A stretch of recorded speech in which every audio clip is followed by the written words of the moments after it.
दरूद पाक पढ़े अल्लाहुम्मा सल्ली अला। मैं खामोश होता हूँ, देखिए आपकी आवाज कितनी ऊंची है। पढ़ो जोर से जरा। आवाज आ रही है कारी साहब? आ रही है आवाज उनकी? अभी अपने लिए कोई मसला हो तो ये लोग इतनी तेज हल्ला मचाएंगे कि कान देना मुश्किल हो जाएगा। जरा जोर से पढ़ो अपने नबी पे दरूद पाक पढ़िए। हाँ, अल्लाहुम्मा सल्ली अला सय्यदिना व शफीअना मौलाना मुहम्मदिन अददा मा फी इल्मिल्लाह व सलातन दाइमतन बिदवामि मुल्किल्लाह सल्लल्लाहु अलैहि वसल्लम।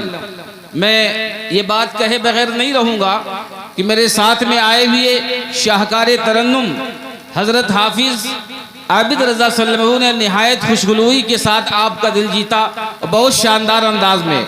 अगर आपके जज्बा बेदार रहा तो इंशाअल्लाह मेरी गुफ्तगू के बाद आपके जहन का जायका बदलने के लिए मैं इनको एक बार फिर आपके रूबरू करूंगा। बोलो इंशाअल्लाह। सुनना चाहते हो नहीं चाहते हो? हाथ उठा के बोलो इंशाअल्लाह। अभी सारे हाथ नहीं उठ रहे, ऐसा लगता है कि शर्मा रहे हो आप। हाथ उठा के बोलो इंशाअल्लाह। इंशाअल्लाह। हाँ, एक बार दुरूद पाक को पढ़े। अल्लाहुम्मा सल्ली अला सय्यदिना व शफीअना मौलाना मुहम्मदिन बारिक वसल्लिम सलातुन व सलामुन अलैका या रसूलल्लाह सल्लल्लाहु तआला अलैहि वसल्लम। ये प्यारे आका जनाबे मुहम्मदुर रसूलुल्लाह सल्लल्लाहु तआला अलैहि वसल्लम की विलादत और पैदाइश का महीना है। इस महीने की 12 तारीख को सुबह सादिक के वक्त यानी भोर में हमारे और आपके प्यारे आका आमिना के लाल अब्दुल्लाह के नूरे नजर जनाबे मुहम्मदुर रसूलुल्लाह सल्लल्लाहु ताला अलैहि वसल्लम इस कायनात गीती पर, इस खाकदान गीती पर जलवा अफरोज हुए थे। हमारे नबी सल्लल्लाहु अलैहि वसल्लम की आमद और उनकी मिलाद और उनकी पैदाइश सारी कायनात के लिए एक बहुत बड़ी खुशी का दिन है, बहुत बड़ी खुशी का दिन है, मसरत का दिन है, शादमानी का दिन है। इसलिए कि अगर मुस्तफ़ा जान रहमत इस दुनिया में तशरीफ न लाते तो हमें कोई खुशी नसीब न होती। अगर हमारे नबी इस दुनिया में तशरीफ न लाते तो हमें कोई ईद न मिलती, न ईद उल फित्र मिलती, न ईद उल अजहा मिलती, न कोई खुशी हमें मिलती। दुनिया भर की सारी खुशियां ये सदका है मुस्तफ़ा जान रहमत की मिलाद और पैदाइश का, कि मुस्तफ़ा जान रहमत 12 रबीउन नूर को सुबह सादिक के वक्त तशरीफ लाए और आपकी आमद से सारी कायनात में उजाला फैल गया। शायर कहता है, सूरज से न चंदा से न शम्मा जलाने से, सूरज से न शम्मा से, सूरज से न चंदा से न शम्मा जलाने से संसार हुआ रोशन सरकार के आने से, संसार हुआ रोशन सरकार के आने से। और जिस घड़ी में, जिस मुबारक वक्त में हमारे और आपके प्यारे आका सल्लल्लाहु अलैहि वसल्लम तशरीफ लाए, उस घड़ी की फजीलत क्या है? इमाम अहमद रजा से पूछो, वो कहते हैं जिस सुहानी घड़ी चमका तैबा का चांद, जिस सुहानी घड़ी चमका तैबा का चांद, उस दिल अफरोज साअत पे लाखों सलाम, मुस्तफा जान रहमत पे लाखों सलाम, शम्अ बज़्म हिदायत पे लाखों सलाम। कुरान मुक़द्दस की आयत करीमा तिलावत किया।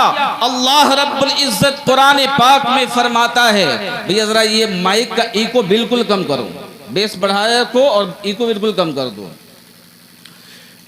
हमारा और आपका परवरदिगार अपने आखिरी कलाम में कुरान मजीद में इरशाद फरमाता है, कुल बिफज़लिल्लाहि व बिरहमतिही फबिज़ालिका फलयफ़रहू हुवा खैरुम मिम्मा यजमऊन।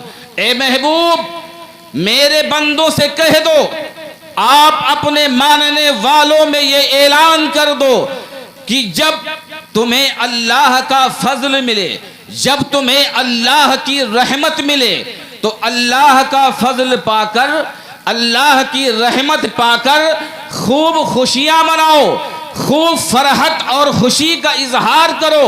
अजीजान मुकर्रम, ये मिलाद पाक की महफिल किस ताल्लुक से सजाई गई है ये हम भी जानते हैं और आप भी जानते हैं। अजीजम मौलाना शादाब रजा सल्लल्लाहु के बड़े भाई अजीजम सद्दाम रजा सल्लल्लाहु की जानिब अल्लाह तबारक व तआला ने एक औलाद अता फरमाई, उनको एक नरैना औलाद अता फरमाई। लाइक मुबारकबाद हैं उनके तमाम घर वाले। इस खुशी में उन्होंने आपको दावतें भी खिलाई, आपके लिए सारा इंतजाम किया, उलमा को बाहर से बुलाया, ये साउंड सर्विस वाले को बुलाया, सारा इंतजाम किया, सिर्फ किस लिए कि उनके यहाँ एक बच्चे की विलादत हुई थी जिससे पूरा घर का माहौल खुशियों में तब्दील हो गया था। मैं पूछना चाहता हूँ, अगर हमारे और आपके यहाँ बच्चे की पैदाइश हो जाए तो उसकी खुशी में हम खाना भी खिलाते हैं, गरीबों मुहताजों की मदद भी करते हैं, रसूलुल्लाह की मिलाद भी करते हैं, अपने अजीजो अकारीब को बुलाकर उनकी ज़ियाफत भी करते हैं। ये अपने घर की खुशी है जब हम इतना काम करते हैं। लेकिन जब अल्लाह का महबूब इस कायनात में आया तब तो सारी कायनात खुशियां मना रही थी। तो उनके नाम का अगर मिलाद हमने मनाया, उनके नाम का हमने जुलूस निकाला, उनके नाम का अगर अपनी छत पर झंडा लगाया तो कुछ लोगों को तकलीफ हो जाती है, कुछ लोगों को परेशानी लाहिक हो जाती है और फौरन ये सबूत मांगने लगते हैं। मिलाद मनाना कुरान और हदीस में कहाँ लिखा है? झंडे लगाना मकानों की छत पर कुरान और हदीस में कहाँ लिखा हुआ है? जुलूस निकालना कुरान में कहाँ लिखा हुआ है? नियाज बांटना कुरान में कहाँ लिखा हुआ है? इस वक्त उनको कुरान याद आता है, सुन्नत याद आती है, लेकिन जब उनके यहाँ बच्चा पैदा होता है और उसकी खुशी में वो अपने जेबों से पैसे निकाल कर गरीबों में लुटाते हैं, अपने अजीजों अकारीब की दावतें करते हैं, तब उनको याद नहीं आता कि ये कुरान में कहाँ लिखा हुआ है, ये हदीस में कहाँ लिखा हुआ है। अगर तू अपने बच्चे की पैदाइश पर मिलाद करके गरीबों को खाना खिला सकता है, अपने रिश्तेदारों को बुला सकता है, तो मेरा नबी सारी कायनात का महबूब है, उसकी आमद पर हम सब मिलाद भी मनाएंगे, खुशियां भी मनाएंगे। बेशक, सुभान अल्लाह, बहुत खूब। अजीज़ान गिरामी, ये प्यारा महीना, ये अज़मत वाला महीना हमारी और आपकी नज़रों से गुजर रहा है। इसकी 12 तारीख को सरकार की आमद की तारीख है। अजीज़ान गिरामी, हुजूर अकरम सल्लल्लाहु अलैहि वसल्लम की ज़ात क्या है, आपके औसाफ व कमालात, आपके फ़ज़ाइल, आपकी शान कौन बयान कर सकता है? जब अल्लाह तबारक व तआला अपने महबूब की शानों को बयान कर रहा है तो हमारी और आपकी औकात क्या है जो नबी आज़म की तारीफ को बयान करें, उनकी शान को बयान करें। इसलिए परवरदिगार आलम ने अपने नबी की जो शान कुरान में बयान फरमाई है उसकी शान अलग है। अल्लाह फरमाता है वरफ़अना लका ज़िक्रक, ए महबूब हमने तुम्हारे जिक्र को बुलंद कर दिया, हमने तुम्हारे चर्चा को ऊंचा कर दिया, तुम्हारे तस्किरों को बालाई बख्श दी। अजीज़ान मिल्लत इस्लामिया, जब अल्लाह अपने महबूब के जिक्र को ऊंचा कर रहा है, सारी कायनात मिलकर उनके जिक्र को मिटाना चाहे तो क्या मिटा सकती है? हरगिज़ नहीं मिटा सकती है। इसीलिए मेरे आला हजरत फरमाते हैं जिक्र उनका न मिटा है न मिटे, जिक्र उनका न मिटा है न मिटे, खाक हो जाएं मिटाने वाले जो लोग रसूलुल्लाह के जिक्र को मिटाने की कोशिश कर रहे हैं और उनको हुजूर अकरम का जिक्र अच्छा नहीं लगता तो उन्हें चाहिए कि वो अपने ईमान की खैर मनाए। अजीज़ान गिरामी, अभी ये जो महीना अंग्रेजी का चल रहा है सितंबर का महीना है, इससे पहले कौन सा महीना था? जवाब दीजिए, कौन सा महीना था? इसकी 15 अगस्त को क्या हुआ था? अगर जानते हो तो बताओ जरा, 15 अगस्त को क्या हुआ था? हमारा देश अंग्रेजों के तसल्लुत से आजाद हुआ था। उस दिन में हमारे इंडिया में, भारत में क्या किया जाता है आज भी? 1947 में आजाद हुआ था। आज इतने साल हो गए, 75-76 साल हो गए, लेकिन आज भी वो तारीख मनाई जा रही है जिस दिन अंग्रेजों के पंजाए इस्तिबदाद से हमारा भारत आजाद हुआ था। हम उस दिन को खुशी के तौर पे मनाते हैं, अपने मकान पर भारत का झंडा लगाते हैं। तिरंगा झंडा हमारे वतन की शान है और खुदा की कसम हर मुसलमान अपने मुल्क से मोहब्बत करता है, इसलिए कि मुल्क से मोहब्बत करना ये ईमान का हिस्सा है, मजहब का हिस्सा है। वो बेवकूफ लोग हैं जो ये मुसलमानों को देशद्रोही बता रहे हैं। हकीकत ये है कि जो सच्चा पक्का मुसलमान होगा उसके दिल के अंदरूनी खाने में अपने वतन हिंदुस्तान की मोहब्बत होगी। बेशक बेशक हक है। और उस मौके पर आपने देखा होगा कि स्कूलों में टीचर अपने बच्चों का गोल बनाकर जुलूस की शक्ल निकालते हैं और नारा लगाते हुए चलते हैं। आज तक आपने सुना क्या किसी ने उस जुलूस के बारे में कोई फतवा लगाया? आज तक आपने ये सुना कि उस तिरंगा झंडे के बारे में किसी ने कुरान से सबूत मांगा? नहीं मांगा। क्यों? इसलिए कि सब जानते हैं कि वो हमारे देश की आज़ादी की शान है। तिरंगा झंडा हमारे भारत की शान है और उस दिन हमारा देश आज़ाद हुआ था और उस दिन को बतौर यादगार हम मनाते रहेंगे, इस पर किसी को एतराज़ नहीं होता। लेकिन जैसे ही रबीउल अव्वल का महीना आया, मुस्तफ़ा जान रहमत के ग़ुलाम जुलूस बनाकर निकले, नारा लगाने लगे, सरकार की आमद मरहबा, दिलदार की आमद मरहबा, मुस्तफ़ा जान रहमत की आमद मरहबा, रहमतुल लिल आलमीन की आमद मरहबा। नातें पढ़ी जाने लगी, लोगों को तकलीफ होने लगी और आपस में चेमी गोइयां करने लगे कि इसका सबूत कुरान में कहा है, इसका सबूत सुन्नत में कहा है, इसका सबूत सहाबा के अदवार में कहा है। क्या सिद्दीक़ अकबर ने जुलूसे मोहम्मदी कभी निकाला था? क्या फारूक आजम ने कभी झंडा लगाया था? क्या उस्मान गनी ने कभी मीलाद पढ़ा था? क्या मौला अली ने मुस्तफ़ा जान रहमत की आमद के नारे लगाए थे? अब उनको ये सब याद आने लगा।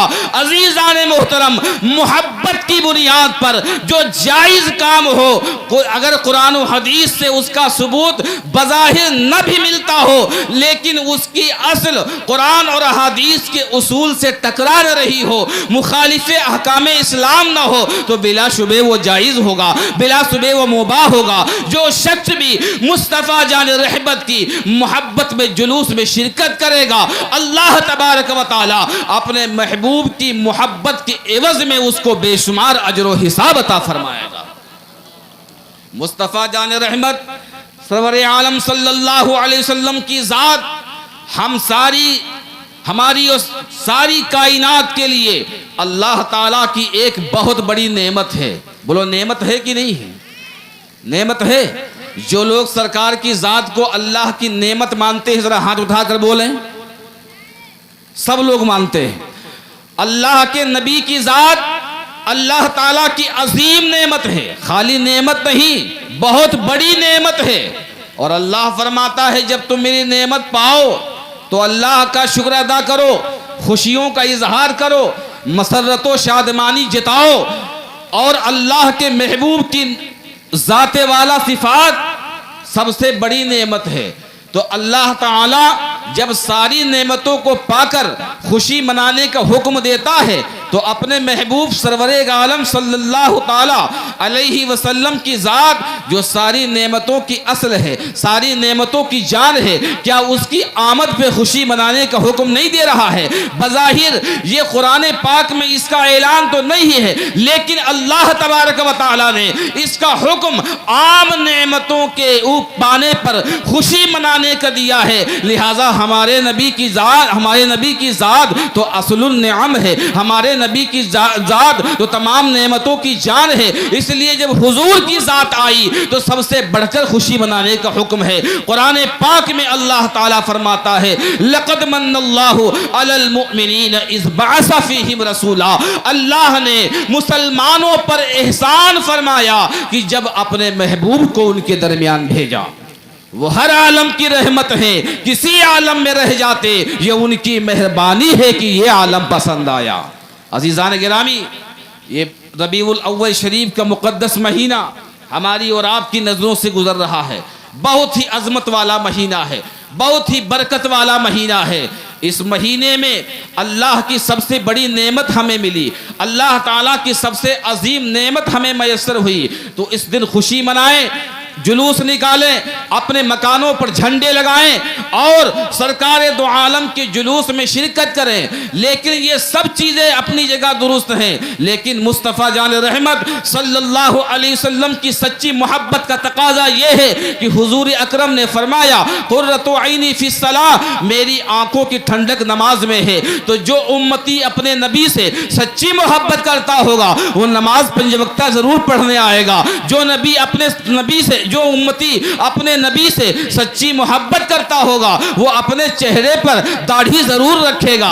जो उम्मती अपने नबी से सच्ची मोहब्बत करेगा वो झूठ से दूर रहेगा, गीबतों से दूर रहेगा, जिना चोरी से दूर रहेगा, दुनिया की तमाम बुराइयों से दूर रहेगा। अजीज़ान मिल्लत इस्लामिया, हमारे सरकार सल्लल्लाहु ताला अलैहि वसल्लम की ज़ात हम सब के लिए बहुत अजीम नेमत है। और क्यों ना हो, अल्लाह के नबी सरवर आलम सल्लल्लाहु ताला अलैहि वसल्लम जब दुनिया में तशरीफ लाए तो हमें जहालत के अंधेरे से नजात मिली, इल्म की रोशनी मिल गई, इल्म का उजाला मिल गया और यतीमों, बेवाओं, मिस्कीनों, बेनवाओं की कोई कदर व कीमत इस मुआशरे में बाकी न रह गई थी। लेकिन जब हमारे नबी तशरीफ लाए तो हमारे नबी ने बेवाओं के मकाम को बता दिया, यतीमों के मकाम को बता दिया और बेनवाओं के मकाम को बता दिया। सबकी अपनी अपनी सबको अपना अपना मनसब दे दिया। और हुजूर अकरम सरवर आलम सल्लल्लाहु ताला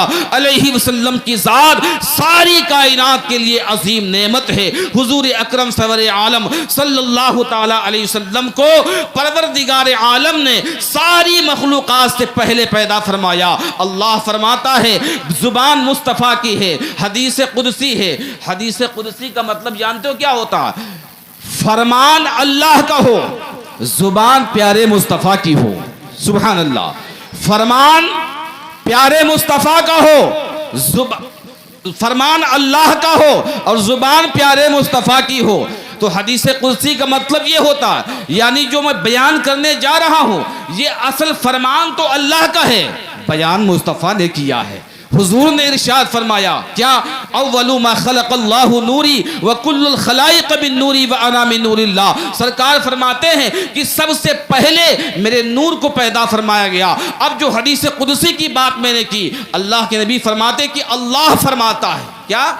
अल्लाह फरमाता है, लौला का लमा खलक़तुद दुनिया, लौला का लमा खलक़तुल लौहा, लौला का लमा खलक़तुस समा वल अर्द। ए महबूब, अगर आपको मैं न बनाता तो न ये ज़मीन पैदा करता, न ये आसमान पैदा करता, न ये सितारे पैदा करता, न ये चांद पैदा करता, न ये सूरज पैदा करता और न ये दरिया, झरने, पहाड़ पैदा करता, न इंसान पैदा करता, न आदम पैदा करता, न शीश को पैदा करता, न नूह को पैदा करता, न इब्राहिम को पैदा करता, न इस्माइल को पैदा करता, न नूह को पैदा करता, न जनाबे सुलेमान को पैदा करता, न जनाबे ईसा को पैदा करता। सारी कायनात को अल्लाह ताला ने नबी के लिए बनाया है, नबी के वास्ते बनाया है। अब आप एक उदाहरण समझिए, एक मिसाल समझिए। ये माइक किसके लिए लगा, ये डाइस किसके लिए सजा, ये पंडाल किसके लिए लगा? हजरत मौलाना के लिए, कारी इबरत रजा साहब के लिए, एक फकीर की भी जात उसमें शामिल है। ये उलमा आएंगे, बयान करेंगे, नाते पढ़ेंगे, तकरीर करेंगे, मिलादुन नबी पर उनका वलवला अंगेज बयान होगा। अब आप ये बताइए कि ये माइक मौलाना साहब के लिए लगा, ये स्टेज कारी साहब के लिए लगाया गया, ये लाइट बत्ती वगैरह का इंतजाम हम लोगों के लिए लगाया गया और जब तक हम रहेंगे उस वक्त तक ये मौजूद रहेगा। अभी हम यहाँ से चले जाएं, जलसा खत्म हो जाए तो न तखत ये मौजूद रहेगा, न ये तंबू कनात मौजूद रहेगा, न ये रोशनी रहेगी, न ये माइक बोलेगा, न साउंड ऑपरेटर यहाँ बैठेगा, न ये मजमा होगा, न ये बच्चे होंगे, न ये ये बूढ़े होंगे और जब तक ये लोग बैठे हुए हैं, इसका मतलब ये है कि यहाँ जो मेहमान बुलाए गए हैं ये मौजूद हैं। जब मुस्तफ़ा जाने रहमत के लिए अल्लाह ने सारी कायनात को पैदा फरमाया, जमीन मुस्तफ़ा के लिए, आसमान मुस्तफ़ा के लिए, चांद मुस्तफ़ा के लिए, सूरज मुस्तफ़ा के लिए, सितारे मुस्तफ़ा के लिए, तो ये सितारे हैं मतलब ये मेरे नबी बाहयात हैं। ये जमीन बिछी हुई है मतलब ये कि मेरे नबी जिंदा हैं। ये आसमान है मतलब ये कि मेरे नबी भी मौजूद हैं। वो कौन लोग हैं जो कलमा पढ़कर भी नबी को मरकर मिट्टी में मिलने वाला कहते हैं? अरे मैं तो डंके की चोट पे कहता हूँ, इमाम अहमद रजा ने हमको ये दर्स दिया है कि तुम्हारा कोई और नबी होगा जिसका तुमने कलमा पढ़ा होगा। हमने जिस नबी का कलमा पढ़ा है वो आज से 1400 साल पहले भी जिंदा था और आज भी अपनी कब्र में जिंदा है और कयामत तक जिंदा रहेगा। तो जिंदा है वल्ला, तो जिंदा है वल्ला, मेरी कश्म आलम से छुप जाने वाले। नारे रिसालत, नारे रिसालत, उलमा अहले सुन्नत, नारे तकबीर, नारे रिसालत, सुभान अल्लाह। अजीज़ान गिरामी, अल्लाह तबारक व तआला ने अपने महबूब को पैदा फरमाया और आप ये जानते हैं कि अल्लाह हमारे और आपके नबी आखिरी अल्लाह के नबी है कि नहीं? बोलो है कि नहीं है? क्या नबी के बाद भी कोई नबी आ सकता है? जोर से बोलो, आ सकता है? अल्लाह तो वही नहीं भेजेगा। कोई अंग्रेज किसी को अपना एजेंट बना ले और वो उसको अपना नबी बनाकर भेजे तो मिर्ज़ा गुलाम अहमद कादियानी की शक्ल में कोई दज्जाल आ सकता है, मुसलमा कज्जाब की शक्ल में कोई आ सकता है, लेकिन हकीकत के एतबार से मेरे नबी आखिरी नबी हैं, इनके बाद कोई नबी नहीं आएगा। आप खातमुन नबीयीन हैं, आपका दौरे रिसालत क़यामत तक चलता रहेगा। मेरे आला हजरत फरमाते हैं, ख़त्म दौरे रिसालत पे लाखों सलाम। मुस्तफ़ा रहमत की जात वो जात है जिनके ऊपर रिसालत का जमाना खत्म हो गया, अब कयामत आ जाएगी लेकिन कोई नया नबी, जोर से बोलो, आ सकता है? नहीं आ सकता है। अब मैं आपको बताऊं, आज जगह जगह से, हर प्लेटफॉर्म से, हर एक जगह से ये आवाजें उठ रही हैं कि मुसलमानों को मसलक व मिल्लत के इख्तलाफात को भूलकर एक प्लेटफार्म पर इकट्ठा हो जाना चाहिए, आपस में इत्तेहाद कर लेना चाहिए, मुत्तफिक हो जाना चाहिए, आपसी इख्तलाफात को भुला देना चाहिए। आज वो दौर नहीं है कि हम बरेलवी हैं, वो देवबंदी हैं, वो कादियानी हैं, वो अहले हदीस हैं, वो गैर मुक़ल्लिद हैं, वो चिकड़ालवी हैं, वो अहले कुरान हैं। ये सब फ़िरक़ाबाज़ियाँ करने का वक्त नहीं है। बहुत सारी जगहों से ये आवाज़ उठती है। आज मैं आपका जहन साफ कर दूँ, हमारे और आपके कानों में ये आवाज़ आती है कि तमाम मुसलमानों को एक स्टेज पर जमा होकर अपने मुस्लिम होने का सबूत देना चाहिए। ये नहीं कहना चाहिए कि हम बरेलवी हैं, ये नहीं बोलना चाहिए कि हम देवबंदी हैं, ये नहीं कहना चाहिए कि हम कादियानी हैं। लेकिन अजीज़ान मिल्लत इस्लामिया, हम इत्तेहाद तो कर सकते हैं, लेकिन मुस्तफ़ा जाने रहमत की अजमत व नामूस को दाव पर लगा दें, ऐसा नहीं हो सकता है। हम तुम्हें अपना भाई मानने को तैयार हैं, लेकिन सिर्फ और सिर्फ बात इतनी है, हमारा और आपका इख्तलाफ क्या है, झगड़ा क्या है। बाद लोग ये समझते हैं कि जो खड़े होकर सलाम पढ़ ले वो बरेलवी है, जो सलाम न पढ़े वो देवबंदी है। बाद लोग ये नादानी से समझते हैं कि जो मीलाद मनाए वो सुन्नी बरेलवी है और जो ना मनाए उसको शिर्क व बिदात कहे वो देवबंदी है। बाद लोग ये कहते हैं जो जुलूसे मुहम्मदी में शिरकत करे वो बरेलवी है और जो शिरकत न करे वो बरेलवी नहीं है। और खंडनिया के गैयोर मुसलमानों, मैं पूरी जिम्मेदारी के साथ इन उलमा की मौजूदगी में आपको ज़हनो फिक्र दे रहा हूं, दिल की तख्ती पर इस बात को नोट कर लो, हमारा इख्तलाफ मीलाद का नहीं है, हमारा इख्तलाफ सलाम का नहीं है, हमारा इख्तलाफ जुलूस व चादर का नहीं है, हमारा इख्तलाफ जुलूस मोहम्मदी का नहीं है। आखिर इख्तलाफ है क्या? कभी आपने जानने की कोशिश की? अगर मैं इतने बड़े मजमा में किसी भी बंदे को ये बोलूं कि भैया तुम खड़े होके बता दो कि बरेलवी और देवबंदी में असल इख्तलाफात क्या है, क्या झगड़ा क्या है, बुनियादी चीज़ क्या है। चाचा आप यहाँ बैठिए, आप भी आ जाओगे। बुनियादी चीज क्या है, झगड़ा क्या है, तो मैं पूरे दावे के साथ कह सकता हूं कि तकरीबन जो भी 10, 20, 50 का मजमा होगा, कोई बता नहीं सकेगा कि हमारे दरमियान यानी बरेलवियों के दरमियान और दीगर मसालिक के बातिला वालों के दरमियान असल झगड़ा क्या है, असल इख्तलाफ क्या है, असल कज़िया क्या है। जब तक उसको हम समझेंगे नहीं, हम यूं ही बेकार की बातों में उलझते रहेंगे। ओ अजीज़ान मिल्लत इस्लामिया, आज इस छोटे से स्टेज से, इस छोटे से मजमा को, इन उलमा की मौजूदगी में मैं एक पैगाम दे रहा हूँ, एक ज़हन फिक्र पर लिख लेने वाली बात कह रहा हूँ। मेरा इख्तलाफ यानी हम बरेलवियों का इख्तलाफ, हम सुन्नियों का इख्तलाफ किसी भी मसलक के मानने वाले से न तो मीलाद का है, न जुलूस का है, न क़याम का है, न चादर का है, न गागर का है, न उर्स का है, न तीजा का है, न 40वें का है, न 10वें का है, न 20वें का है, न बरसी का है। आखिर इख्तलाफ है क्या भाई? इख्तलाफ क्या है? कभी आपने जानने की कोशिश की? कभी आपने समझा कि हमारा उनका इख्तलाफ क्या है? इख्तलाफ की वजह सुनो, बुनियादी बात सुनो, बिल्कुल संजीदगी के साथ हमारी बात को अपने दिल के निहा खाने में उतारो और सुनो हमारा झगड़ा क्या है। झगड़ा ये है कि वो लोग जिनको अपना पेशवा मानते हैं, जिनको अपना अकाबिर मानते हैं, जिनको अपना बड़ा बूढ़ा मानते हैं, जिनको अपना पेशरो मानते हैं, उन लोगों ने अल्लाह की शान में गुस्ताखियाँ की, रसूलुल्लाह की शान में बदगोई की, उनकी तौहीन की, और न सिर्फ जुबान से तौहीन की बल्कि कलम से लिखकर तौहीन को छाप दिया। आज भी वो किताबें छप रही हैं और लोगों में तकसीम हो रही हैं। लोग उनको पढ़कर अपने ईमान से हाथ धो रहे हैं, अपने ईमान से अपने आप को दूर कर रहे हैं। अजीज़ान मिल्लत इस्लामिया, ऐसा नहीं है कि जैसे उनकी खिलाफ एहतियात तहरीरें मारिज़े वजूद में आई, मंजर आम पे आई,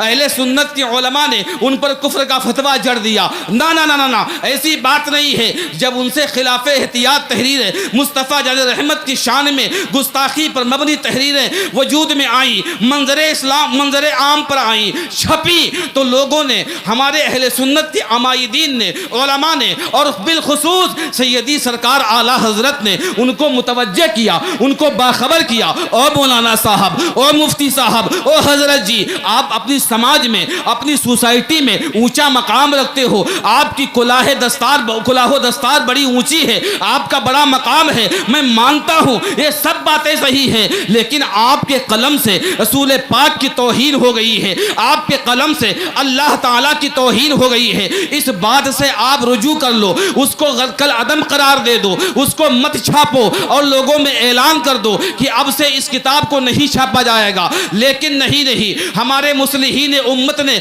उनको जूजू बाखबर किया, वो अपनी अनानियत पे अड़ गए। नहीं, जो हमने कह दिया वही हक है, जो हमने कह दिया वही सही है। और जब बार बार उनसे मुतालबा किया गया वो नहीं माने। तकरीबन 12 साल से लेकर 15 साल की मुद्दत गुजर गई। मेरे इमाम ने और दूसरे अहले सुन्नत के बड़े आलिमों ने उनको बाखबर किया और बराबर उनको ये कहते रहे कि आप इन तहरीरों को वापस ले लो, इससे अपनी रुजू का शाये कर दो। लेकिन उन लोगों ने अपनी जीते जी उससे रुजू शाये न किया, उन तहरीरों को वापस न ले लिया। अच्छा, एक चीज़ और है, बसा औकात ऐसा होता है कि हम अपनी गुफ्तगू में आपकी कोई बात कर रहे हो, आपसे कोई बात कर रहे हो और बातों बात में, हज़रत मौलाना शमीम साहब तवज्जो दीजिएगा, बातों बात में हम इनके ताल्लुक़ से कोई ऐसी बात कह दें जो इनके दिल को तकलीफ़ हो जाए, इनको मलाल आ जाए, परेशानी का सबब बन जाए। लेकिन मेरा मकसद इनका दिल दुखाना नहीं था। तो जैसे इनकी कबीदगी को हम महसूस करते हैं, फ़ौरन कहते हैं हजरत सॉरी, मुझे माफ़ कर दीजिए, मेरा मकसद आपका दिल दुखाना नहीं था। इस ज़ुबान से बात निकल गई, मैं इस बात को वापस ले रहा हूँ, मैं इससे रुजू कर ले रहा हूँ। चलो, बात आई गई, ख़त्म कर दी। अजीज़ान मोहतरम, जब तौहीन होती है, जब किसी की दिल आज़ारी होती है, तो ऐसे कभी हो जाती है कि नादानिस्ता तौर पर, गैर जानबूझकर जब आदमी तवज्जो नहीं देता है और हो जाता है। तारीखों में मिलता है कि एक राजा रंजीत सिंह था, उसके एक आँख नहीं थी, एक पैदाइशी एक आँख नहीं थी और एक आँख से वो देखता था। दरबार के खुशामदी थे, वो उसकी बड़ी तारीफ़ें कर रहे थे कि साहब बादशाह सलामत, आप तो बड़े आदिल हैं, बड़े इंसाफ वाले हैं और आप पूरी रियाया को एक आंख से देखते हैं। तवज्जो दीजिएगा, पूरी रियाया को, मेरी बात समझ रहे हो ना? दरबार के खुशामदियों ने राजा रंजीत सिंह से क्या कहा कि बादशाह सलामत और राजा, आप तो बड़े इंसाफ वाले हैं, आप बड़े इंसाफ वाले हैं, आप पूरी रियाया को एक आंख से देखते हैं। उस खुशामदी का मतलब ये था कि इनकी तारीफ करेंगे, पैसे बटोरेंगे और हमको नजराना मिलेगा। उसका मकसद ये नहीं था कि इसको तकलीफ हो जाए, लेकिन ये इत्तेफाक कहिए कि राजा रंजीत सिंह की एक आंख पैदाइशी तौर पर गुल थी, एक आंख नहीं थी, और एक आंख से देखता था। अब जाहिर सी बात है, अगर बादशाह को कोई ऐसी बात कह दे तो वो लायके गर्दन ज़दनी ठहरा, मार देने के काबिल ठहरा। तो अजीज़ाने मुकर्रम, मैं आपको समझाना यह चाहता हूं, कभी कभी जुबान से ऐसी बात निकल जाती है, अपनी कलम से ऐसी बात निकल जाती है जो सामने वाले को तकलीफ देना मकसद नहीं होता है, लेकिन कभी कभी तकलीफ हो जाती है। लेकिन जब ये लिखने वाला, जब ये बोलने वाले को इत्तला मिलती है तो फौरन सॉरी बोलता है, मुआफ़ी का ख्वास्तगार होता है, मुआफ़ी अफ़्व दरगुज़र चाहता है तो वो उसको माफ़ कर देता है। ऐसा भी मामला नहीं हुआ, सरकार की शान में गुस्ताखियाँ लिखी गई। अब भला ये बताओ, मैं आपसे आपके ईमान का वास्ता देकर दिल पे हाथ रखकर मेरी बात का जवाब देना, क्या ये कहना कि जैसा इल्म सरकार को है ऐसा इल्म हर जानवर को हासिल है, बोलो मेरे सरकार की तौहीन है या नहीं है? जोर से बोलो। ऐसा कहना कि जय हुजूर मरकर मिट्टी में मिल गए, मेरे सरकार की तौहीन है कि नहीं है? ये बोलना कि मुहम्मदुर रसूलुल्लाह को पीठ पीछे की खबर नहीं है, मेरे नबी की तौहीन है कि नहीं है? तो जब ये तौहीन है, आपको खबर न हुई, उलमाए अहले सुन्नत ने आपको मुतवज्जे कराया, आपको आपकी तवज्जो मबजूल कराई। आपका फ़र्ज़ मनसबी ये था कि आप उस बात को वापस ले लेते, उन किताबों से इस इबारत को निकाल देते, तौबा शाये कर देते, रुजू छाप देते, मसला ख़त्म हो जाता, न सुन्नी अलग होता, न देवबंदी अलग फ़िरका बनता, सब एक थे। लेकिन बुनियाद जनाब तुमने डाली है, मुस्तफ़ा की तौहीन करो और फिर उसके बाद उनके मानने वालों से कहो कि आओ हमसे इत्तिहाद कर लो, हमसे समझौता कर लो। तो खुदा की कसम, कोई मुस्तफ़ा का वफादार गुलाम तुमसे समझौता करने को तैयार नहीं होगा।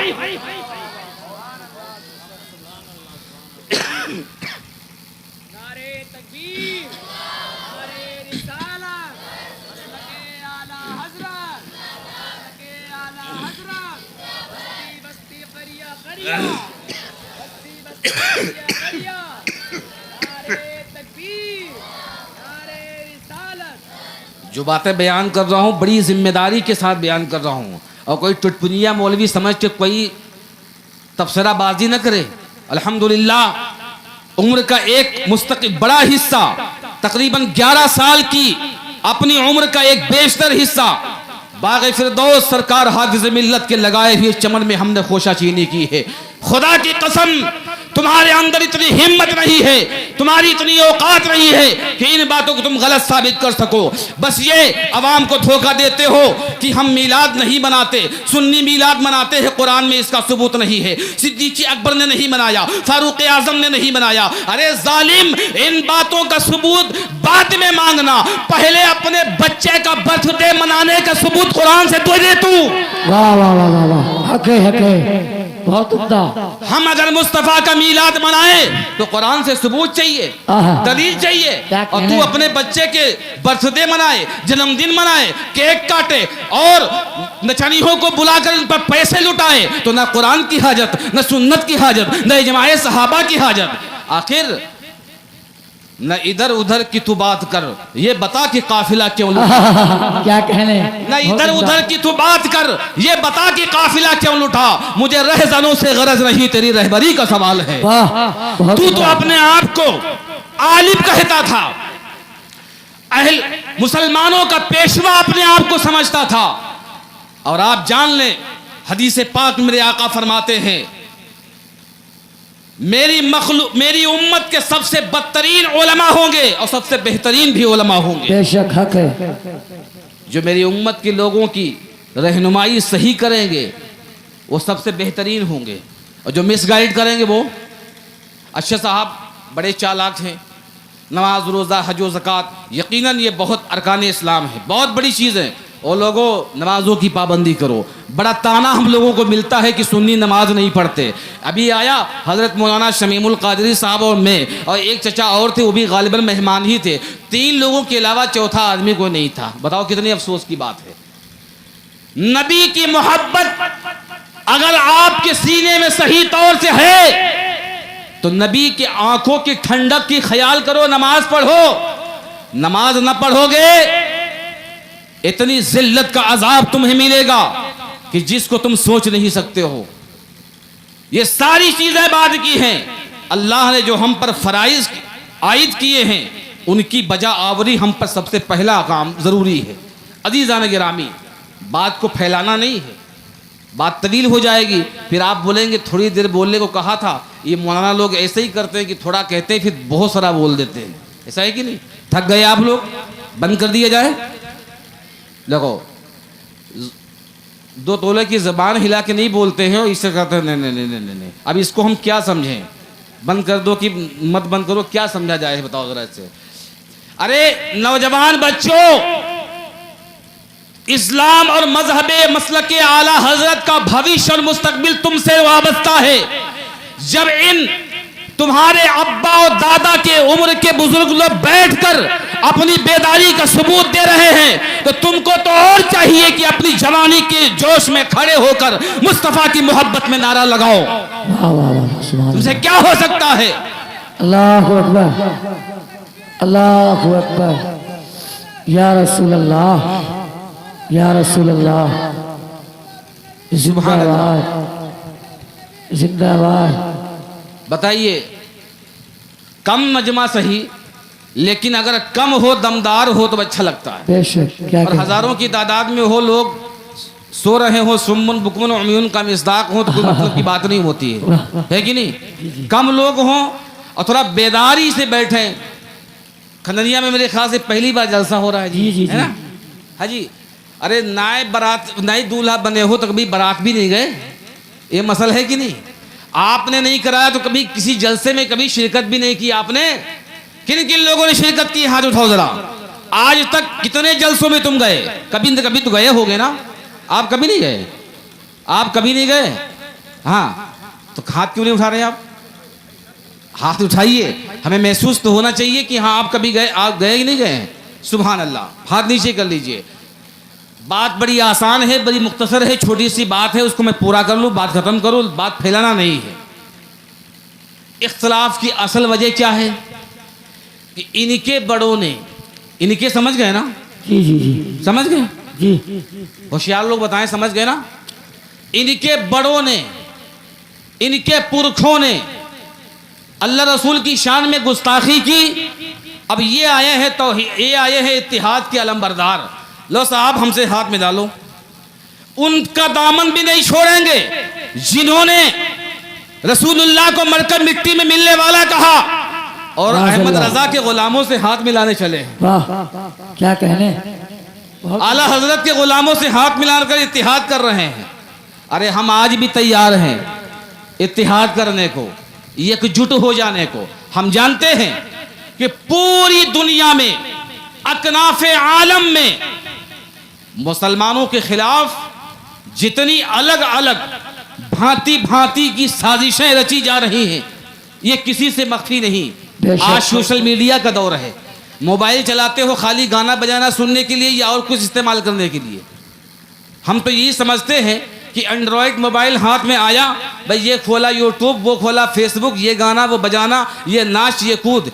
अरे भाई, ये काम की चीज है, इससे अपने काम की चीज अखद करो, बहुत आपको फायदा देगा। और गलत इस्तेमाल करोगे आप तो आप हैं, आपकी नस्लें बर्बाद हो जाएंगी, इससे नस्लें बर्बाद हो जाएंगी, आपकी आने वाली पीढ़ी बर्बाद हो जाएगी।